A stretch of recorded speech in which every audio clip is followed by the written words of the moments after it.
welcome Belinda Scandal. Well, a very good evening to each and every one of you. Joining me, Miss Belinda Scandal, for another episode of Yo Manchester.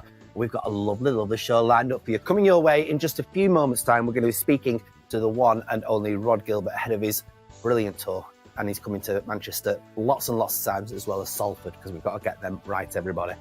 We've also got a lovely piece from Izzy about hearing dogs. Yes, not dogs for people that are blind, but dogs for people that are audio impaired, everybody. So that's coming your way. And as well as that, we're having a little trip back to the 1980s and a little slideshow of pictures of the 1980s from here in Manchester and its little surrounding areas.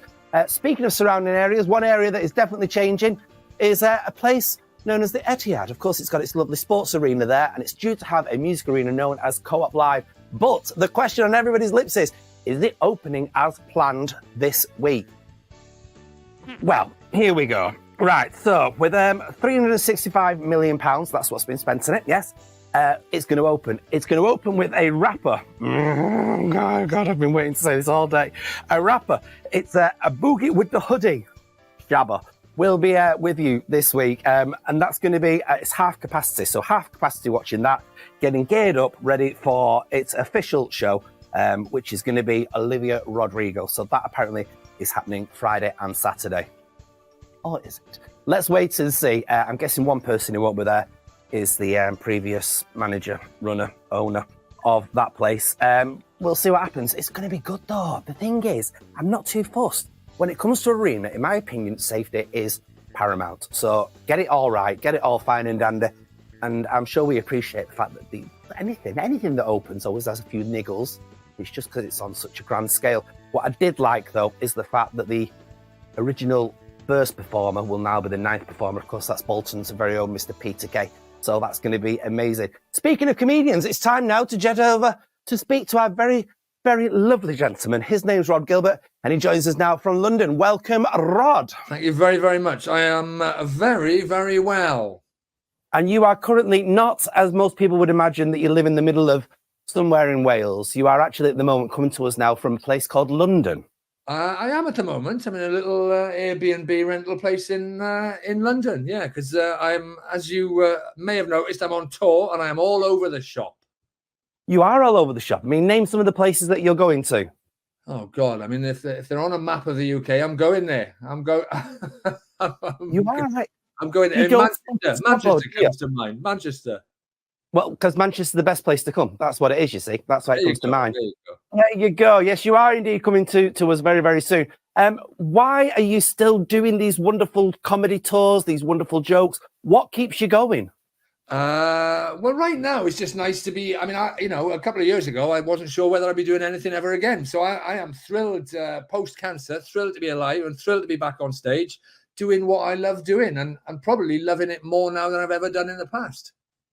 I mean, as a guy that kind of is known for his comedy, I'm sure that when you did find out that you had that terrible illness, it must have kind of stopped you in your tracks and made you think, what am I doing?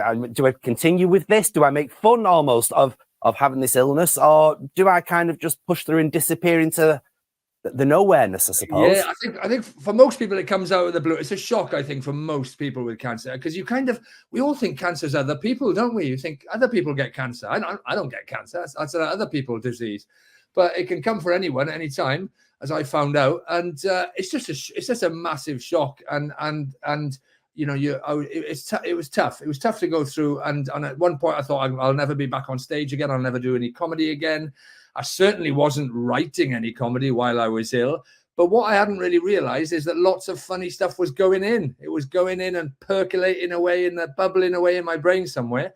And as soon as I was well enough, I started writing again, and it flew. It flew off the pen onto the laptop, whatever. And it's the fastest show I've ever written. I've never written a show this quickly. Because I think most people would avoid, certainly as a performer, there's certain topics that you avoid mentioning. I mean, for me, when I ask people what star sign are they, whenever they say cancer, your brain just suddenly goes, whoa, I'm not going there. I'm not doing it. For you as someone that's suffering with it, I mean, does it make you think I should avoid, or do you want to include it in the show? No, I'm including it in the show, and I'm finding it helpful for me to talk about it. But also, I'm feel like I'm raising awareness of stuff. I'm finding, listen, cancer touches everyone, and we don't talk about it enough. And I am finding on stage that people want to talk about it. They want to open up about it. They want to tell me their cancer stories, and they want to laugh about it. Take some power back from this wretched disease by laughing at it, This show is as hopefully as funny as anything I've ever done. It is a comedy show.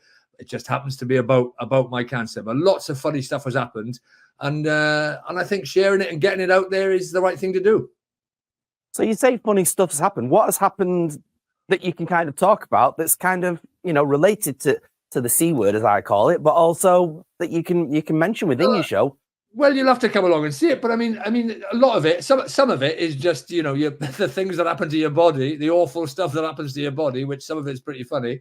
And some of it, like for me, is a weird story from the start, because I was a patron of a cancer hospital for 10 years, fundraising for this cancer hospital, and then I got cancer and ended up in the hospital that I'm a patron of. So I walk through the doors of that hospital all the time. I have my photo taken with people in their beds, people going through chemotherapy, radio. I do fundraising for this place. And then the next thing I know, I'm walking through as a patient, and I have to have chemotherapy in a room with a picture of me on the wall. So it's like you can't make this stuff up. So for me, there's been humor in it right from day one, really. And for those that are perhaps suffering with cancer, finding that the humor in this, would you say that's an important aspect to going through the process of having cancer? Definitely. I think any cancer patient would say that it's important to try and maintain a sense of humor, to try and find the laughs and the smiles where you can, because it's a lot worse without it. Let's face it. If anybody needs cheering up, it's cancer patients, and I think most cancer patients are, most of us are sort of happy to talk about it and share our experiences, and laughing about it sometimes is a kind of safe place, isn't it? It's a safe way of talking about things sometimes. It gives you a little shield, it gives you protection, having a laugh about it. And from going through this, on the opposite side of the coin, there'll be, of course, families that, go to see people suffering with cancer. Should they be trying to find the humour in it? Should they be trying to perhaps inject a little bit of humour into the sadness of the situation? Or do you think it's perhaps best if you just avoid that? And no, I think everyone's different. Everyone's different. But I think sometimes we tiptoe around these things too much, and we tread a little too carefully, perhaps sometimes. And it is a sensitive issue. It is a difficult issue. But I think cancer patients, you need cheering up. Let's face it. So if people are going to visit them and stuff like that, I think trying to have a laugh and trying to cheer them up is, absolutely. For most people, I think it's probably the right thing to do. Yeah. And just before we let you go, you're all clear. You're all fine. You're hunky-dory. You're doing well. I am at the moment. I'm in. So every 2 months I go in. At the moment, every 8 weeks I go in, and they stick cameras down my throat and they feel around my neck, and they hopefully at the end of that session they tell me that I'm all clear. So far, so good. Who knows what the future holds? But right now, I'm just happy to be out there, having a laugh on stage, performing again, and having a great time. Rhod Gilbert, thank you so much for your time today. Thanks very much for having me. Thank you, Rhod. Well, there you are, everybody. You see? Exciting. Loads and loads of gigs coming your way. We've got the 3rd, 4th. That's going to be in Salford. Then we've got some later in the month over in Manchester at the Opera House as well. He's basically everywhere. What a lovely man as well. Privileged to speak to that gentleman. Lovely, lovely, down-to-earth gentleman. Now then, something brand new to me this week was the fact that there is such a thing as a hearing dog. I'm sure we're all aware that we have guide dogs for those that are visually impaired. There is such a thing as a hearing dog, as our Izzy went and found out.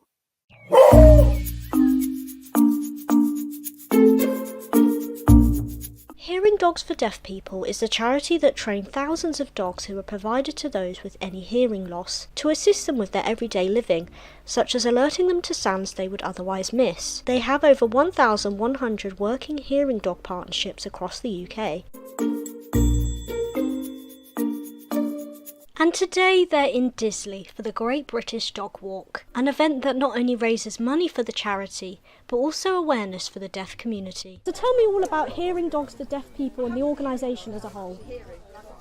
Hearing Dogs was formed about 43 years ago, and the aim of the organisation is to support people who have a hearing loss, to be able to be aware of sounds that hearing people take for granted.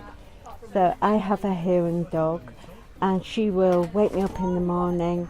She tells me about the doorbell, the cooker timer, microwave.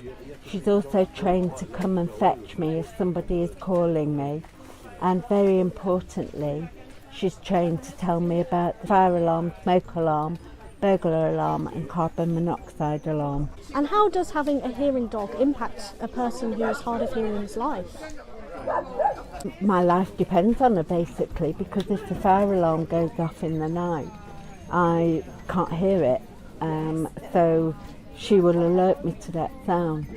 It's more than that, in that she gives me the companionship, and if I get frustrated because I'm not hearing what people are saying, having your dog by your side lean against you in empathy, it's a real kind of confidence booster as well. Because the dogs have their jackets on, it's a sign, if you like, to the general public that I have a hearing loss, and that hopefully they will be able to accommodate my needs in communication. We have 4 types of dogs, breeds of dogs for the charity. So poodles, Labradors, Cockapoos and Cocker Spaniels. And about 8 weeks after they've been born, they go to a socialiser, and they'll stay there for 12 to 18 months, and they'll get used to all the sounds that make them really bomb-proof dogs.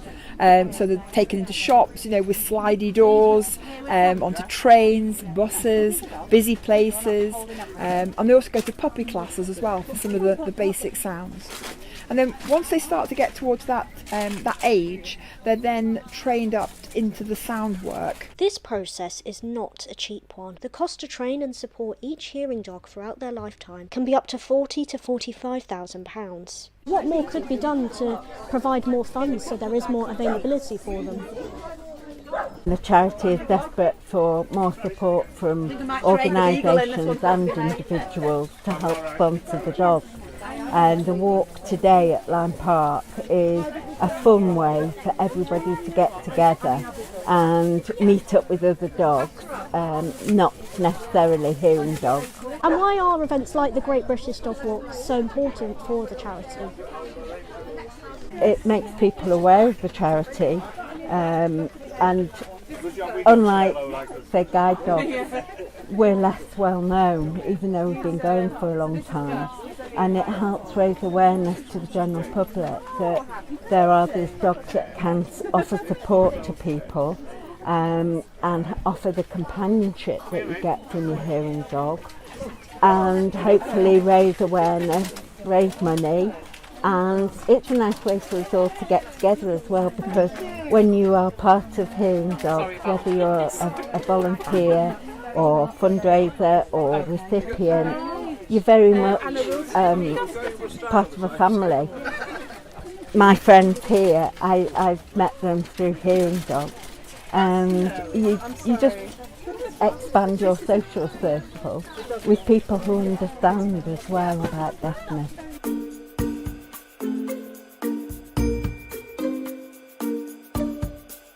Thank you, Izzy. I love that. I love that. And I love the choice of dogs as well there as well. They're all little cuties, aren't they? Now then, we set up a thing on Twitter, or X as it's called these days, asking people to send pictures in of times they remember from the 1980s within Manchester. And we were surprisingly inundated with lots and lots of pictures of how Manchester used to look. In the early 1980s, several traditional and local industries were declining, and many of them were closed under the radical economic reconstructuring, often known as Thatcherism. The traffic on part of Manchester was declining. On November the 5th, 1980, Manchester became a nuclear-free city, whatever that fully means. It was a progressive gesture, but largely symbolic. The city centre was contracted and it became a shadow of its former 19th century self. The abandoned Central Station was converted into the Greater Manchester Exhibition Centre, now Manchester Central, and in 1982 the Museum of Science and Industry opened and Castlefield was brought to life. The Jewish Museum also opened, and that was in 1984, and the Chinese Arts Centre was founded in 1986. The Central Manchester Development Corporation was created in 1988 to renovate former warehouse areas and canal basins.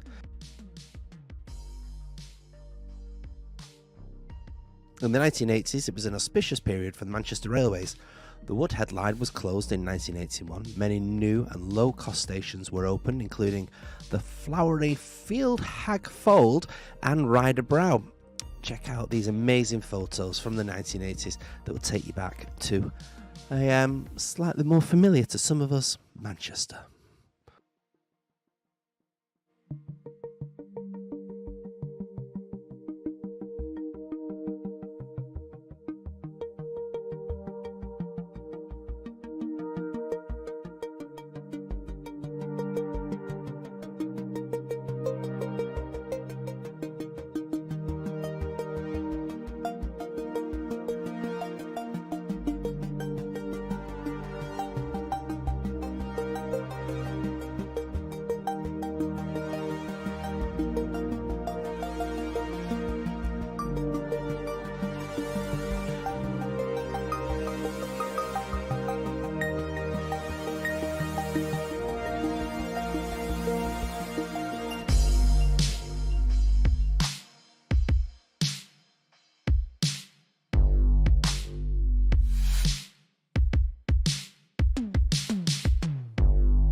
Doesn't them little VTs there just show how beautiful a city Manchester really is? In my opinion, still the most gorgeous city on planet Earth. Yes, indeed.